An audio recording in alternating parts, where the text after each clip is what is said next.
Weatherization is something that a lot of people up in the Minnesota area, they like to talk about winterization, but you know, the real term is weatherization, and it's a federal program put out by the Department of Energy, and it is for basically low-income individuals that qualify for energy assistance to help cut down and reduce their energy bills and energy burden.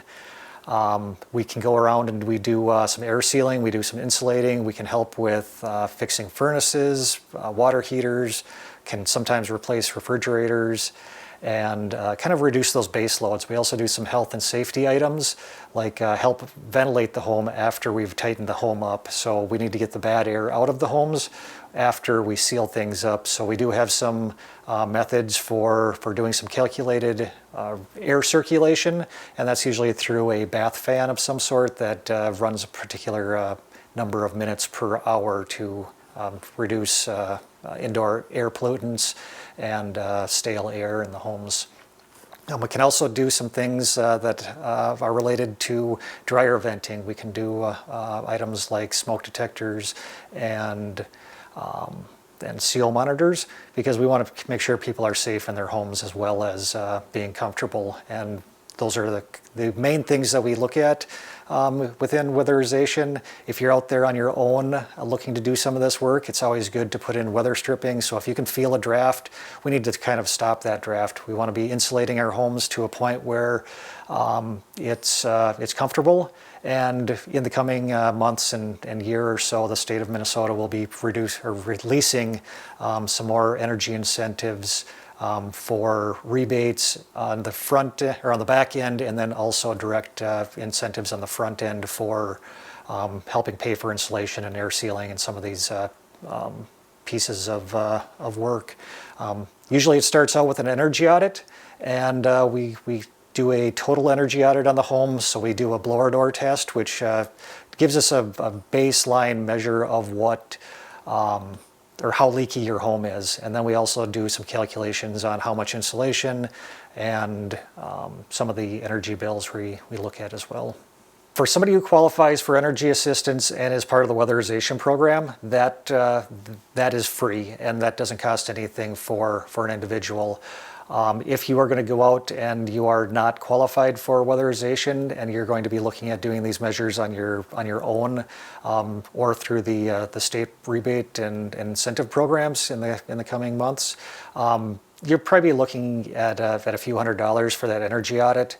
And most of the time, the people that do the energy audits don't do the actual work. So they're just kind of here to select what items are going to be most beneficial for you, versus having a contractor come in and do the energy audit and then try to sell you those items. So why is getting an energy audit important?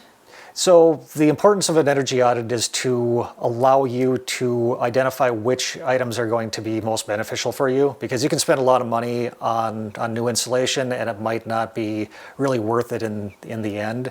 So it's basically to identify what is going to get the most bang for your buck.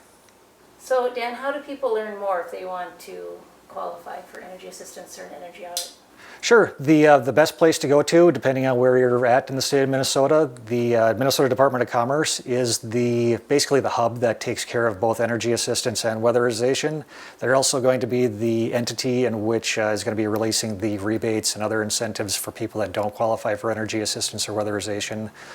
They can get you in contact with our agency for both energy assistance and weatherization, but they can also get you in touch with your local agency around the state. They've got a listing of all the agencies that can help you out, and they'll be the place where you can look for places for energy audits and rebates in the future. Here's a couple of tools that we use for energy audits. One is a blower door, and this is how we measure the air leakage in the home.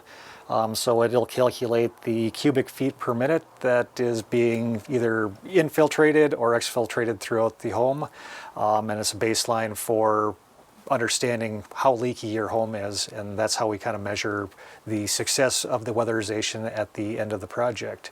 Another piece of equipment is an infrared camera, and that kind of helps us give an idea of where we might have insulation that might be missing or air leakage in the home.